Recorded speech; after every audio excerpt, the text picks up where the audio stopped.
Hello, huddlers. Nicole Leffer has joined CMO Huddles several times and is one of the most practical voices helping marketing teams move from AI curiosity to real capability. She has worked with more than 100 B2B companies from startups to Fortune 50 firms, helping them train teams, design workflows, and adopt AI responsibly. Nicole, welcome back. And oh, by the way, I forgot to mention that she is actually a real person. She exists. We met in person in Atlanta last week, which is very cool. And I have the selfie to prove it. But Nicole, welcome back. Thank you so much. It's good to see you again. It is. So how are you and where are you this fine day? I am good. I am in Atlanta, and I am also in a computer, like just head down because AI has been really insanely fast moving for the last few months. This last week Yeah, has been really crazy too, though. So it's super deep true. in the computer. It's true. It's so Okay, and we'll talk about some of that. But Yeah. one of the things that, just in case, is we've got a bunch of folks here that we need to sort of convince them to stay or Okay. give them, or they have to leave early. Either way, what I'd like to do on these huddles is sort of identify and talk about three biggest mistakes you see marketers making right now when it comes to getting the most out of AI. And if you can, I know it's hard, just list them and then Yeah. we'll go through them one at a time. Because if you provide all the explanation, then I have no Yeah. questions to ask you. So, you Yeah, and ready? I wrote it down so I hopefully can keep myself on track because everybody knows I can't not talk too much. So one, One. in a chat, like in any chat bot, chatting back and forth to change what you're getting out of it. That's number one mistake. Number two is not fully understanding the tool that they have and what it's capable of, how to use it before they switch to another tool, get another tool, add to their tool arsenal. And Uh-huh. number three is falling for all of the hype and switching tools just because everybody else is. So Yeah. those are the three big mistakes I see happening day I love after it. day with So, marketers. and what I can promise folks is that you're gonna get a lot of practical, real world. This is not theoretical, and Nicole spends all her time with these tools. So talk about the back and forth thing and why that's so problematic.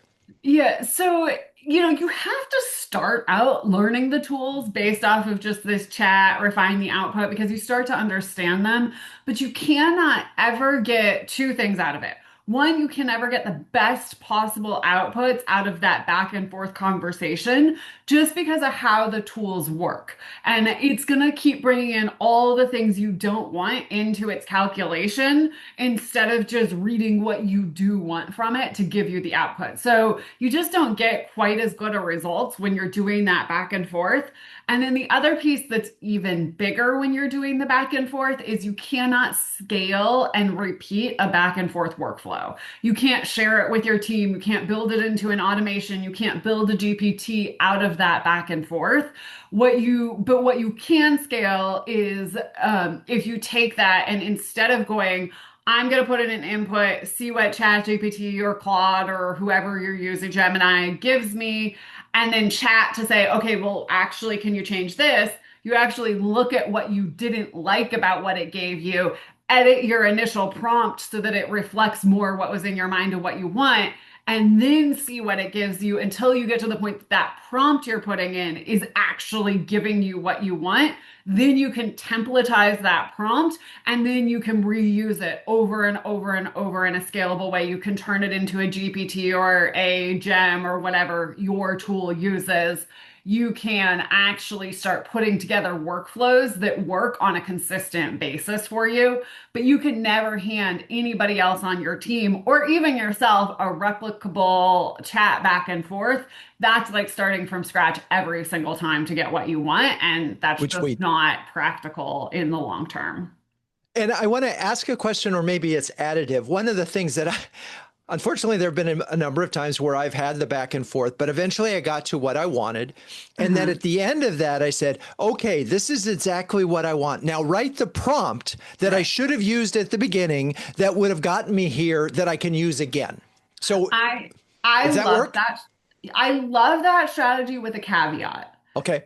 You need to, if you're going to use that strategy, you should know enough about good prompting to be able to look at that prompt and know what about the prompt is good and what about the prompt is not good to make it work within your entire AI strategy. Because a lot of times, like, yes, you can take that, but then it's not going to fit into your entire workflow when it becomes one piece of a bigger workflow. So you need to understand enough about the AI if you're using that strategy to take that prompt and go, is this actually good? Is this as good as it could be? How could I improve this?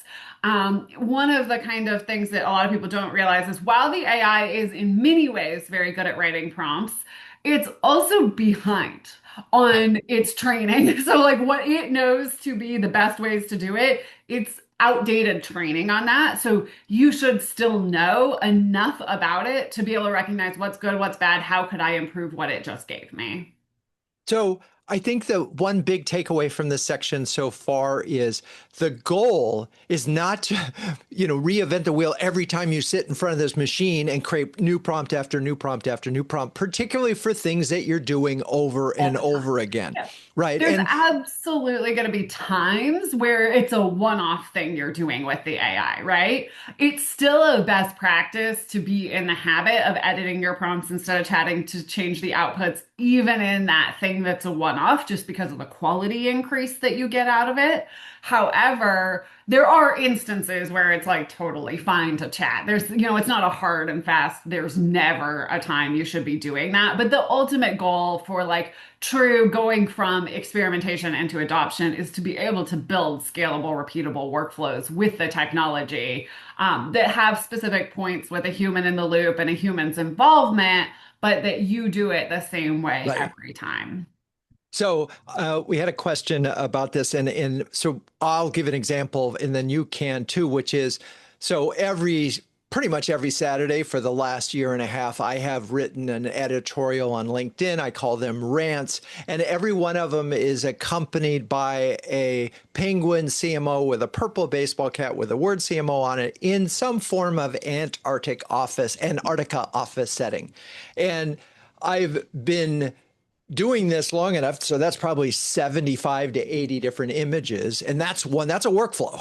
Yeah, that's And a workflow. that is a workflow when you know you're going to do it and so forth. And I honestly, what happened after doing 40 of those is that prompt ran out. Like it no longer would work. And Model so, changes.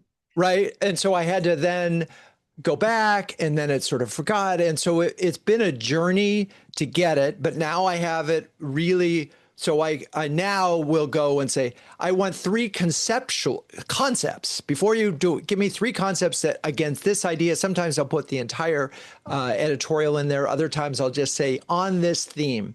And it pretty much gets me three good concepts. We tweak a little bit and then it'll give me first or second time, it'll give me a good image, and that's huge. So, but boy, it took me a long time to get to where I wanted to be, where I was consistently happy with the output, and learn things like don't put a lot of words in there. Right, and literally saying do not put a lot of words in it, but it's gotten so much better, I have to say. At least Dolly has. So okay, let's go keep moving. Your second point was fully understanding the platform before you add another one. Uh-huh. Talk about So that. there's a few reasons for this.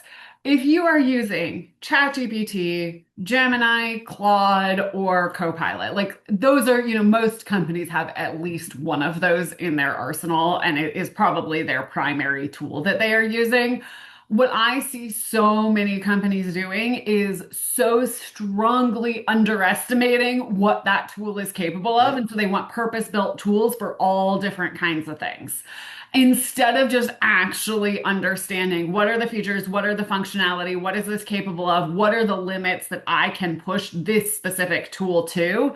And the reality is, like, ChatGPT can do almost anything you'd possibly want to do with AI. Not 100%, but almost. Right. Gemini's getting there, Claude's getting there. It's not 100% with any of them, but you end up spending so much more money and so much more cognitive load trying to figure out every single time, one, what's the best tool and test a bunch of different tools for this. Now, how do I use the platform? Now they just moved the buttons around and changed things. How do I use it? And now you have 17 different tools that you have to keep track of and understand and comprehend instead of one tool you need to just keep track of and understand. It's not to say not to have like a backup tool or something else that you can use because sometimes they go down, right? Like we saw that actually this week. There were issues with, I think Claude was down at some point this week. So you do want a backup tool to have, but like really not fully understanding the tool that you're already paying for is a huge mistake because usually you can do it as well, if not better, with one of those four general tools than you can with any purpose-built tool. It's just that you don't understand how to do it. And you can never get, like, if you don't understand the tool you're using, you're just missing out on like the actual value and capability that it has Uh, because they but all are Nicole, so wait. powerful. Nano banano infographics are so cool. They are so cool, but you know what?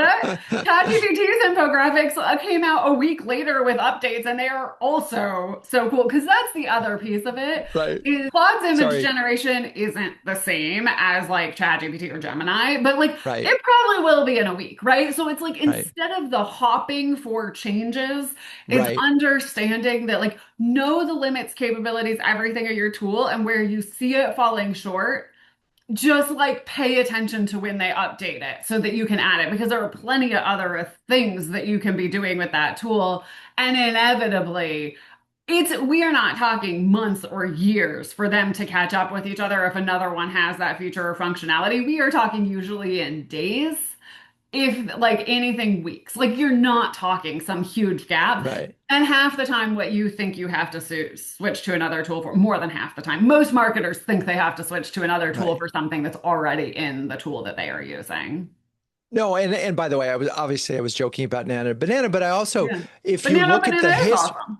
if Yeah. you look at the history of MarTech usage, most of the time, about 20% of the capabilities are being used. And so Yeah. it's one, right? And it seems like And a similar tendency and is, I would oh, we're say going to get a solution specific tool. And, oh, but what about this? This one's really good for slideshows. And with like ChatGPT, I would say I see maybe 1 to 2% of the functionality being used. Like most people are so unaware of what you can actually ask it to do. Same with Gemini. Like you could, like, same with Claude. Like I see people using such a fraction of the capability because it's not just an obvious, here's a button for this. And so if Right. you don't understand it, if you don't understand like, oh, I could just upload a skill to ChatGPT and ask it to have Code Interpreter run it for me, then you think ChatGPT can't use that functionality. But like if you understand the tool, oh, wait, actually it can. So like there's a lot that's going on that it's just completely out of sight. People don't understand how to use it. So I just think like constantly jumping is or leaving your tool to get another one. Well, that's more the switching, but like adding a tool before figuring out if your tool can do it Right. is just something that most marketers are spending so much energy that they don't need to be.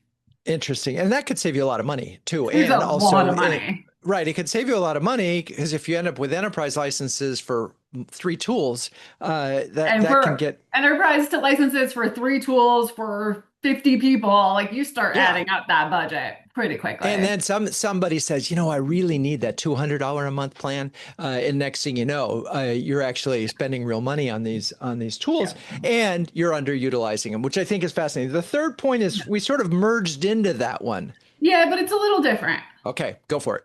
So one of the things I'm seeing, and it's like especially seeing it right this minute, there is a lot of hype switching. Like you start seeing that a lot of people are saying, I switched from this to this.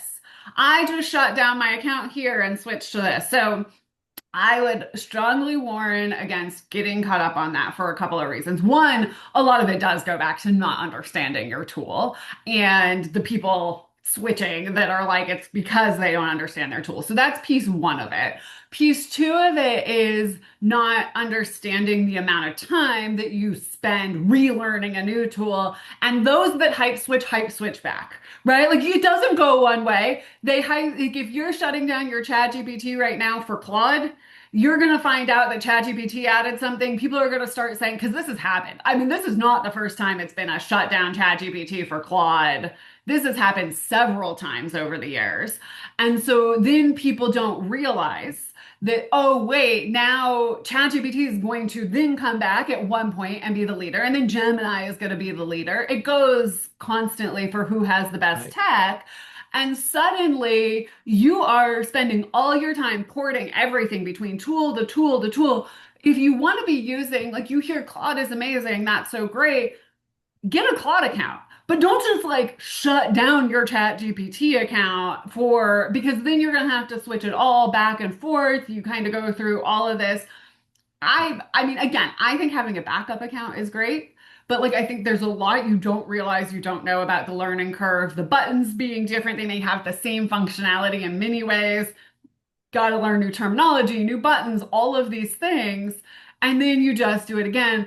And what a lot of people I see do not account for is price difference. They do not realize that like different tools charge in different ways. So like right now, a lot of people don't realize if you change from a Chat GPT $20 a month to a Claude $20 a month, you are not getting the same amount. And if you shut down your ChatGPT account and then you start using Claude and you realize, oh no, after like 4 messages, I get rate limited and I can't use it again. And now to get the same amount of AI, I got to spend $200 a month instead of $20 a month. And now you extract that out to your team because you just got caught up in everybody else saying, hey, I was doing it. There's just a lot more to learn than people realize before you start making those switches. Okay. I think we got this point really well done. Yeah. Eric Eden was joined us, and he's been spending a lot of time in Gemini. And one of the things he just reminded us in the strategy labs was nobody wrote, there weren't any manuals. And if there were manuals, they'd have to be updated every single day. And it is a challenge. Anybody, we have lots of folks that are listening in. If you do have a question for Nicole and you want to actually verbalize it, please come on camera so we can identify you before you do it. It's no problem. At any point in time, Nicole is here for our community, and I don't want to shut those down. We just can't have that sort of random exclamation in the middle of the recording. That's all. Okay. So Nicole, Yeah. and I'm switching gears completely from what I was thinking about, I was talking about. What application right now that you're working on that maybe you could walk us through sort of a project that you're kind of like, that was so damn cool. That really was amazing how that helped me. Ooh, for me personally, Yeah, or or like for a the company that you're company, one of your customers. I actually would say the stuff that's made the biggest difference for me is not like the most current. And that's kind of interesting to me, but like when I really look at it, it's stuff I put in place quite a while ago that I think now people are coming around to that it's possible versus stuff that I'm doing with like the latest cutting edge technology. And I actually think it's more important to point that out because like my most useful workflows that I have, one of my favorites, when I built my Foundations of Generative AI for B2B marketing course, I built an AI automation that the second I'm done editing the video, it puts it into a Dropbox and it then that triggers an automation that it takes the transcript of the video of that course lesson and it takes the video, creates a transcript of the course lesson. Then it takes that, it turns it into notes, it turns it into a lesson description, it puts it into an HTML format. It pulled out like homework that I told people to do. Like it pulls out all of these different things and puts them in very specific ways for me. And then I get all of that in my Google Drive together and it is ready to use. So like I've got a PDF of the course notes that I can upload to my platform. I have the HTML ready to paste in my platform. It saves me hours and hours and hours of work. And the reality is I did that 2 years ago. And everybody thinks you got to use Claude Code or like one of these crazy tools to do something like that. My automation I built 2 years ago, I do not need to reinvent with agentic, way more expensive technology. I'm able to continue using that automation because it was already built out. And so I would say like that, I just constantly look at it. I'm like the value that this like built out workflow that consistently performs every single time exactly how I need it. That's the thing that continues to blow my mind. But I think the thing that's blowing my mind about it is this has actually been possible if you knew how to use the tech for a really long time, and people are just discovering you can do stuff like this. Now, the agentic technology has gotten to the point like I probably could go in there and update it to like automatically go into my course platform and like add those things and stuff, and like that would be cool. But the real time, that takes 30 seconds. The real time saver is the stuff that I built out that has been working. So I would say like those kind of uses, whether you're doing it through automation where you have fine-tuned control, you're not taking the risks of what agentic AI gives you, or you're doing it through the more like current, like the newest hypier tools that it's a little bit more AI is controlling the entire process. That kind of functionality I think is just awesome, where you can have like one solid input and end up with everything you need already edited, already reviewed, already in ready to use format. And you still got to put human eyes on it, make sure like Right. it didn't mess up, but like it is definitely an awesome use of the tech. Okay. Sharahan Ross, also who was with us in Atlanta. Sharahan, what's your question? Hi guys, so good to see you both, Nicole and Drew. Nicole, I think we talked about this a little bit last week in Atlanta, but maybe it's useful for everybody here. Um, I still struggle occasionally when I'm working within co-work with context. Um, Mhm. it- when I start a task, everything within that task context-wise is fine, and I'm learning a lot with it, and it's automating some stuff for me, and it's doing some miraculous stuff, which is really like watching magic happen. But then if I ask it about a different task, it has no context or no memory, or the tasks don't talk to each other. So now I'm asking it to build something where it can save context from every task into maybe like one folder. And then it Mhm. can reference that each time I start something new. Am I going about it like a very long-winded way? Is there an easier process here? I don't know. I just again, it's all new to me, so No. I'm learning. And I want to step back and just make sure everybody even knows what we're talking about because Great. co-work is extremely new. And I think a lot of times we have a tendency and like marketing conversations to assume everybody has a clue what new tool you're talking about. So in Claude, you can have the Claude desktop app. And in the Claude desktop app, there is a tool called Cowork that allows essentially Claude to go into your computer files. You select the files you want it to work on, and it can do work inside of your files. So it can be creating new files actually on your computer. It can be working with the files. It can kind of do, and it can do stuff in parallel. It is agentic capability. So it is not the same as like a co-pilot agent, which is more like a GPT or pre-prompted chat GPT. It is actually a capability where you give the AI a task, it figures out how to do the task, and it like takes the tools and resources at its disposal and the parts of your technology you have given it access to, and it autonomously decides how to do it. So just so everybody understands, that's what we're talking about with Cowork. If you're in the OpenAI ecosystem, Codex, it's a little bit different, but there is a Codex app, which in fact, it was only on Mac. It's now also on Windows as of literally like 12, 24 hours ago. And the Codex app allows you in the OpenAI ecosystem. It's included with a Chat GPT subscription. So if you're like, oh, I'm not on Claude, you can use it there too. All right. That said, to answer your question, one, I think everybody needs to understand with that technology, we're still understanding best practices. It is extremely new. So, I mean, this is like been out a matter of weeks, not like months or years. So we're talking in very short time frames.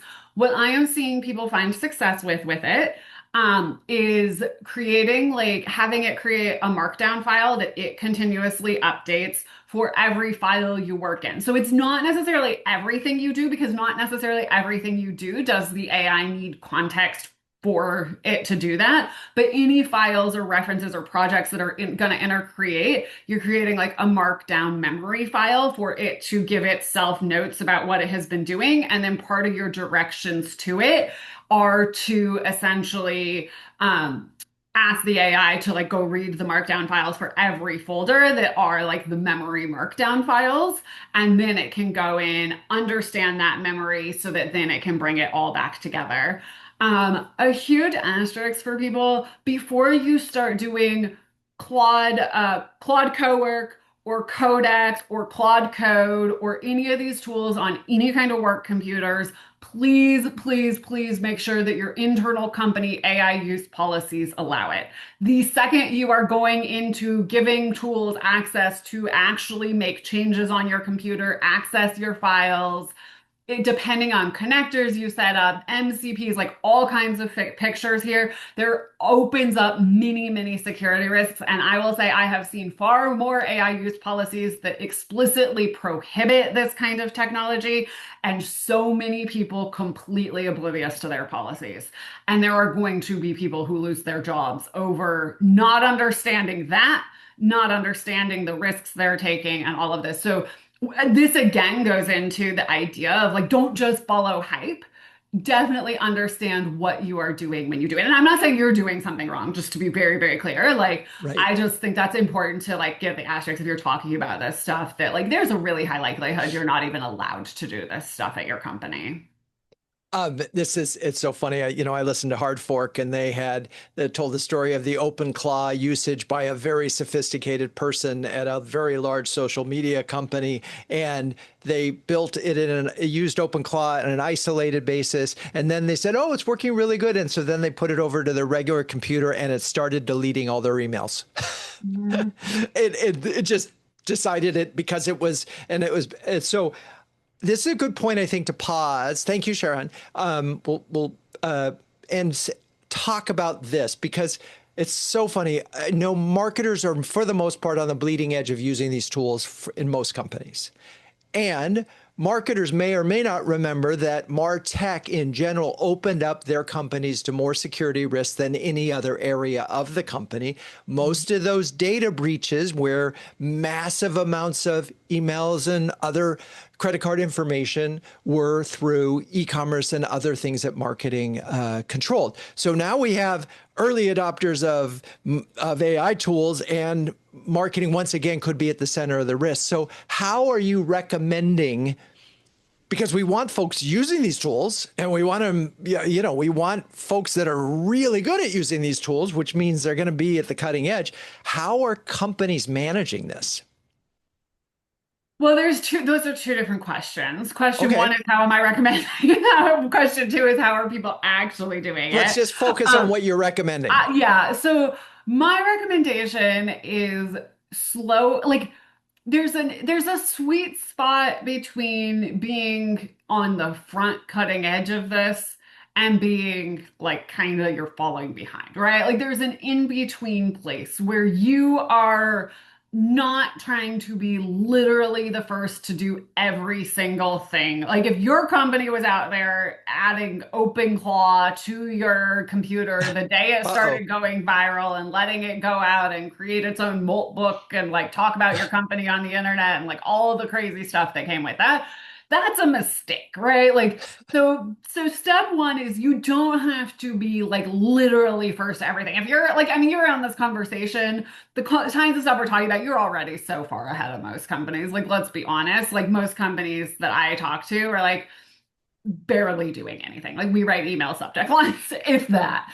So first things first is like you got to find the sweet spot and you've got to actually take the time to understand the risks. Like whatever you're about to do, what is the risks and how can I mitigate the risks? talk to your security people. They are probably whoever does your IT security, I really hope, has some understanding of this because some of these risks are exceptionally technical, right? Like they are so far beyond something that anybody who is advising on how to get the most out of these tools actually understands. It is, there's the how do you use this for marketing? And then there's like technical security, and those are not the same person in general. Right. So you need to be understanding how to use it for marketing, and you need to be talking to the right experts on the technical security. And what I see a lot of people not doing is the technical security. We are so far, so many people are still in their mind, and companies are in their mind that their fear is the AI learning from their data. That's not the risk we need to worry about anymore. That's not the current risk with this technology, right? Like the actual current risk with this technology is you give it way too much access without any control, and it isn't showing the model so that sorry, I'm going to stop. If you have your settings dumb and dumb technology, you are still risking training the AI on your data. But the risk right now is the AI literally autonomously goes and gives your data to a malicious actor who has conned the AI into giving away your data.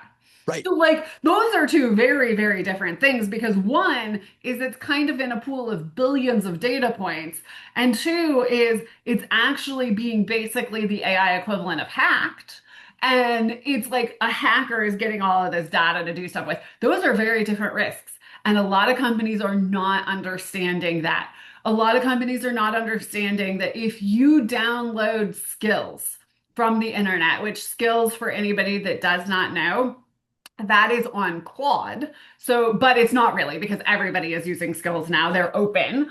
But what skills are a markdown file inside of a zip file. So you have a markdown file that gives the AI directions about how to do specific tasks for you. This is our brand guidelines, and here's how to make sure that we're following our brand guidelines. This is how we put together a deck. This is how we think through like analyzing a transcript and pulling out insights. There's an unlimited number of things that a skill could be. So you have this markdown file that tells the AI how to execute that task. But that markdown file can also tell the AI which tools to use. So which connectors to activate, which MCPs, which are connections to external tools to activate. It can tell the AI, it can also, in the markdown file, you have the markdown file, you also have a file that can contain resources and references, and that can include code in that file. It can contain like other information about like that the AI needs to reference. You can also have a file in there that includes assets, which can include images and fonts and things like that. I'm telling you this so you understand that a skill is not just step-by-step directions about how to do something. It is code. It is images that can contain viruses. It is telling it to activate connectors. And people are going out, downloading these from rando people on the internet, installing them into their company Claude account, and that skill they have installed is basically telling the AI how to steal all your data and send it to some kid in his dad's basement that's going to sell it to somebody else for a lot of money. Like whatever it is. I'm not saying that exact one, but like Right. that can happen. That is a real risk. And if you are so running so fast and telling your team, go, go, go, go, go, you run the risk of these things happening and you don't even know it's possible because you ran so fast you didn't pay attention to the risk. So you got to find the sweet spot where you understand the risk you're taking, educate your team so that they have the literacy so they don't make these mistakes. And that means you're not going to be the first person to be running and doing all of this because there are so many people taking reckless risks right now. Right. Running with scissors. I want to get Guy Yalif from Webflow on the call. Guy was also with us in Atlanta. That's a reunion of sorts. So Guy, what's your question for Nicole?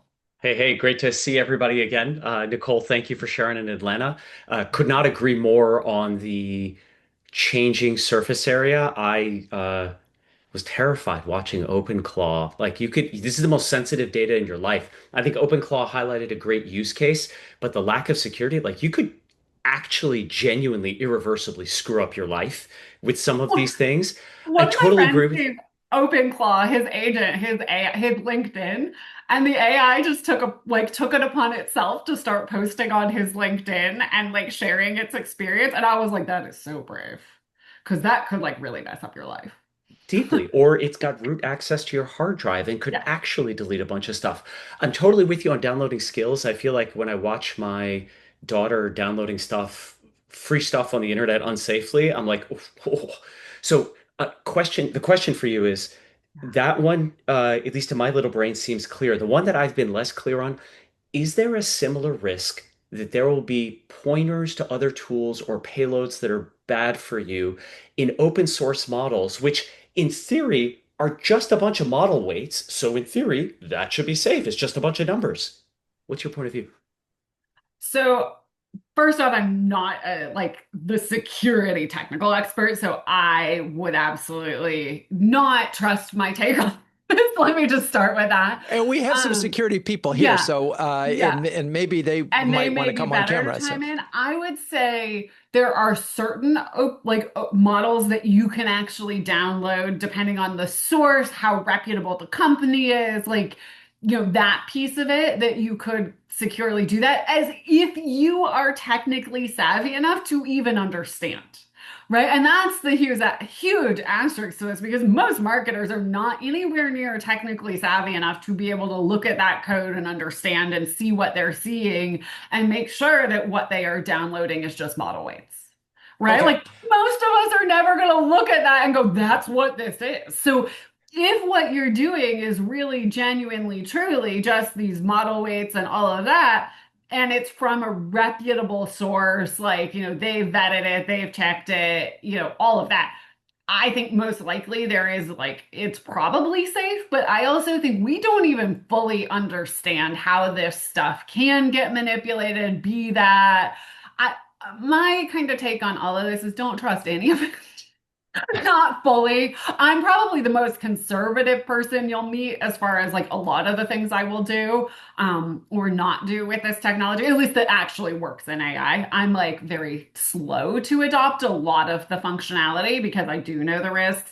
But not when I would say like it really depends on your technical savvy and ability to actually look at that code and how well you're vetting what you're putting. Because open model or downloadable model, like there's literally millions out there. So are there risks that some of them contain malicious stuff? 100%, 1,000%, absolutely. And if you don't understand this stuff well enough, and probably the 99.99% of marketers don't understand this stuff well enough to be taking that risk. okay. I Yeah. want to bring this back. Thank you, Guy. So I want to bring this back. So there is this tremendous pressure. There always is, but that's even ramped up more for CMOs to 10x employee impact, to use these tools to incredible effect, to have, as you describe them, a superstar AI person on your team who can do this. And Mhm. knowing this, the CEO who hears Sam Altman say billion-dollar company, one employee, isn't thinking risk. So I do think that we've spent enough time on risk, and I want to sort of at least flip and say and focus for a second on building stronger teams, getting to the point. What a great team might look like today and how you might get to a great team today that is taking advantage of these tools really well, better in the top 5 percentile, and not Mhm. putting the company at risk. Okay. So what I have seen is first off, you don't want a single person on your team who is your AI superstar that is responsible for everything AI related. That is a huge mistake that I can tell you exactly how that plays out. You have this person, they're probably the person who is the most curious, excited about AI. They start tinkering, they show aptitude, they start building for your team. Suddenly they've built all your GPTs and your automations and all of the things you're doing, all of your workflows. You're getting so much productivity, all of this, and they vanish, right? They Right. vanish because you never paid them more. They had the same job title, the same everything, and they have now built this track record of AI transformation that they can go and they were making $100,000 at your company and they could go get four or $500,000 at another company with that same skill set and or go out on their own and be making an insane amount of money as a consultant. Because I will tell you, the company in-house superstar to AI consultant pipeline is the strongest in-house to external consultant pipeline I've ever seen in 20 some odd years in marketing. So do not put all of it into one person. That's not saying don't identify those superstars and leverage them. But when that person leaves, that company goes, we don't know how anything's built. We don't know how to update our GPTs. We don't know how to Right. connect data. The tech changed this week. How do we update it? And they're like absolutely just shocked and clueless. Also, by the way, the CMO should also not be that person that is, because also the CMOs are leaving for that. So I mean, it's great for you as an individual. It's really bad for your company and your team for you to come in, do all that. Nobody knows what's happening. So, what do you do? And what have I seen work really well that also insulates from that other risk that we don't really talk about as risk? Train your entire team collectively on a core tool. Really, really well. You give them the literacy on understanding how to communicate with it, features, functionality, all of that. Again, core tools in my book, whatever you have that you have approved of either ChatGPT, Gemini, Claude, or Copilot, you should have one of those as a core tool. That's the thing your whole team is learning, at least a baseline of skills. They should all be capable of communicating with it, using it in their day-to-day work, understanding how to do things like deep research, leverage code interpreter, leverage all the different buttons, features, functionality, baseline understanding, right? And then as you've trained those people, you're going to naturally have resistors that are barely using it. That's their problem. Don't worry about it. Don't stress about it. You don't have to drag the people who want nothing to do this with you. It's gonna happen. Unless you have a team of two or three, in which case, then you got to deal with it. But bigger teams, you're gonna have those who just aren't going with it. You're also going to have a group of people. Again, I say group of people that are going to start clearly being, I have a natural aptitude. I enjoy this. I'm doing cool stuff with this. Now you take that group of people who may not be in any way, shape, or form who you would have expected, and they collectively are putting together, how are we doing the strategy as a team? How are we building out these workflows everybody could use? They're building the GPTs, they're building the automations, the agents, whatever you're doing there. This is the group executing it. So I'm not saying you bring in other people to execute it. You're having people internally do it, but it's multiple people. So you are not relying on one. And those multiple people, while one might build stuff, everybody understands in that core group, what did those people do? They're working on it together. That way, if one chooses to leave, you are not left going, what do we do? Now, if they all go together, sorry, you're going to have issues, but like So I the want to go chances into of that are a lot slimmer. All right. So the resistor thing is interesting. We talked a lot about this in last week at the strategy labs, and I have a pretty strong point of view. I think it was tolerable last year. I think we've run out of time for folks that are resisting. Like if they're resisting and we're in March of 2026, the tools have proven their value over and over and over again. If and you've offered to train them and they've taken the training and they're still not using it, I think you need to have a real I agree that it's not okay.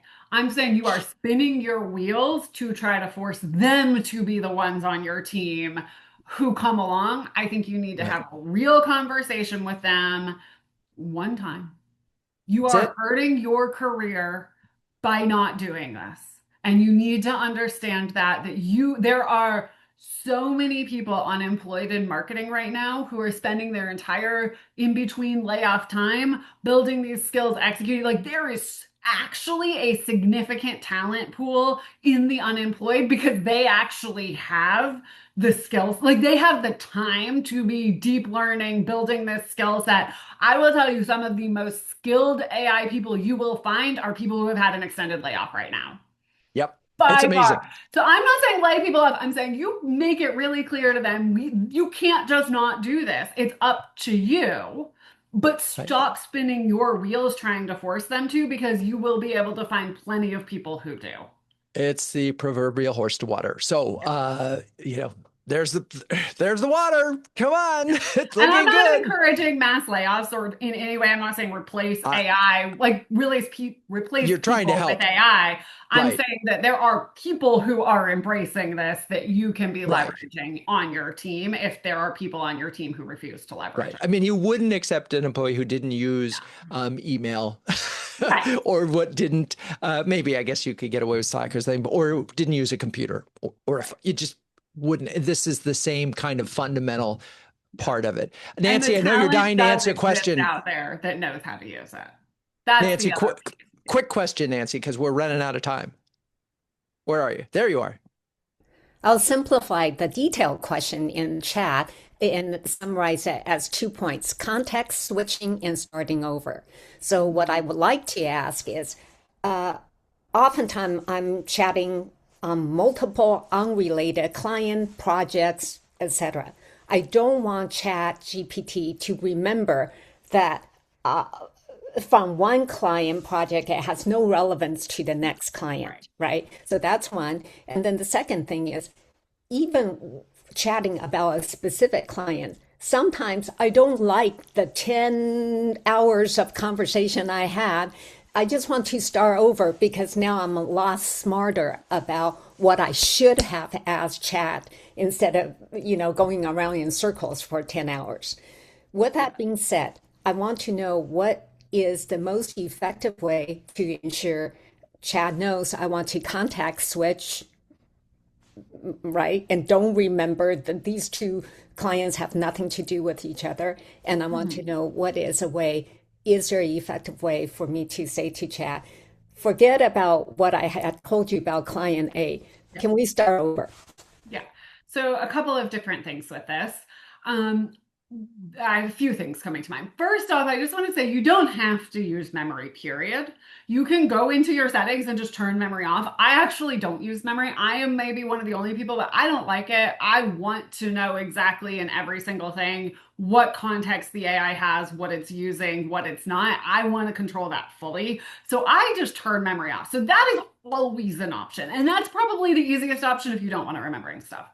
That said, there are ways Can to I use memory. Huh? Can I just point out the opposite of that is I use memory, and every time I'm writing something or something, it says, "Hey, would you like this in the penguin in chief voice?"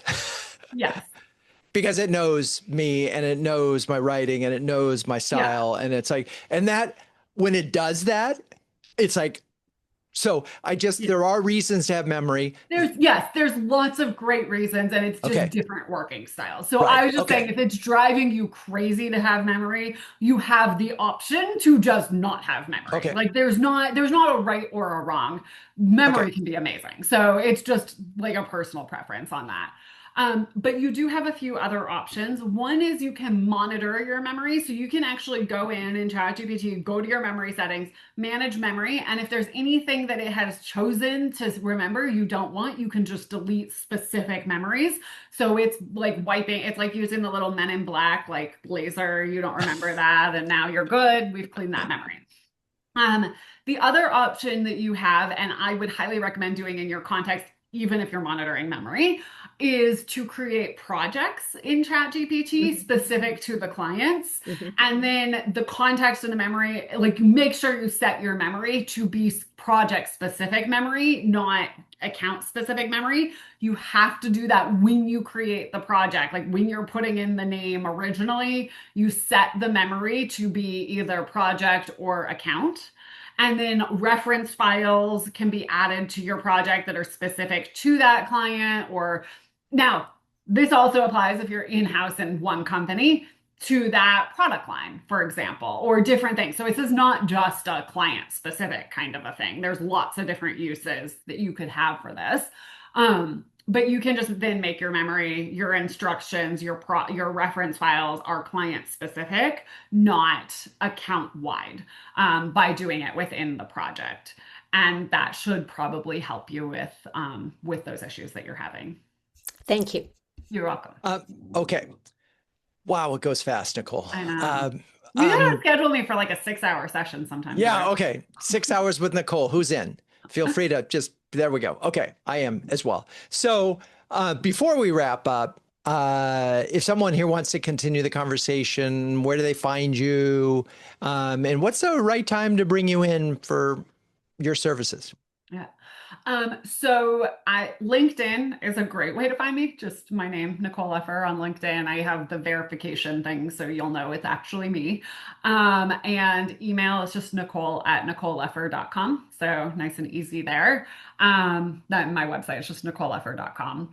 And as far as when to bring me in, I would say like my sweet spot and like my deepest strength is in helping teams that are early stage adoption get up to speed and get caught up, meet you where you are. Like if you are beyond the point already of building out GPTs, like I can get you to building GPTs, building workflows with those GPTs, all of that. I can go beyond that. You don't want to bring me in to help you build out agentic workflows. Like that's not where I'm coming in to help companies. I'm coming to help you get to the point where you are getting the education to get your team on track and the strategic guidance and help to get from the WeChat back and forth to we are building out GPTs, skills, workflows, all of these things that go together. But there's a lot of pieces and building blocks you need. You can't skip steps. A lot of people are trying to skip steps.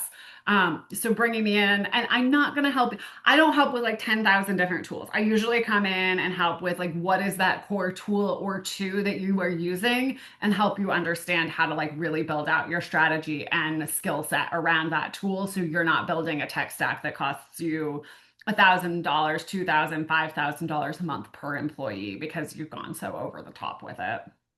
Okay, I have my last question for you. Yeah. If CMOs leave today remembering only 2 things from this conversation, what would you say are the 2 most important takeaways? You slow down. And I mean, that depends on the level you're at, but like, don't feel like you have to move so fast you're not putting your foundation in place. The foundation is really, really, really important. The more sophisticated the tech gets, the more important that foundation becomes. So don't skip the steps of building the foundation on the effort to be at the front. So that would be number 1. Number 2 would be there's a lot of hype out there right now. And like, I even have seen in the chat that people are like very insistent about like their specific tool or whatever they're doing. I want you to take away that there is no one right answer. Like for any marketing team, there are so many different considerations and very few people who are preaching a specific tool even know jack about the other tools. To be totally honest, like it's like they get into a cult mentality, even if they switched from one to the other. They don't really understand. It's very hard. It is a full-time job for me to understand all of these different tools, where they are, what they're capable, all of that. Very few people who are running a marketing org have that level of understanding of multiple tools. So anybody giving you advice is giving you advice through the lens of one tool that they use most likely. And if they're giving you the advice through the lens of 7 different tools, they probably don't really know any of them. So just take what you hear from anybody with a grain of salt, pick a lane and stick with it, and know that the surface level story you are getting about anything is probably utterly and completely untrue about how these companies' tools work, about how they operate, about their morals, their ethics, like any of it. The surface level hype around all of it, you probably don't know 98% of the story. And just keep that in mind as you're making any of these decisions. I love it. So if we think about it from the sort of leadership standpoint, which is the lens we're putting on everything for CMO Huddles this year, building a foundation is fundamental. If you step back and you say, how does that foundation relate to the strategy of the things that you are trying to achieve overall? The foundation, we know that like AI is only as good as the data that you have in it, and then of course the user. So that's strategic leadership, number one. Number two, we don't get distracted by the bright, shiny objects because we have a strategy and a vision and a foundation. And so those are great reminders. Nicole Leffer, thank you so much for joining us. Thank you all huddlers. Thank you, Nicole. You're welcome.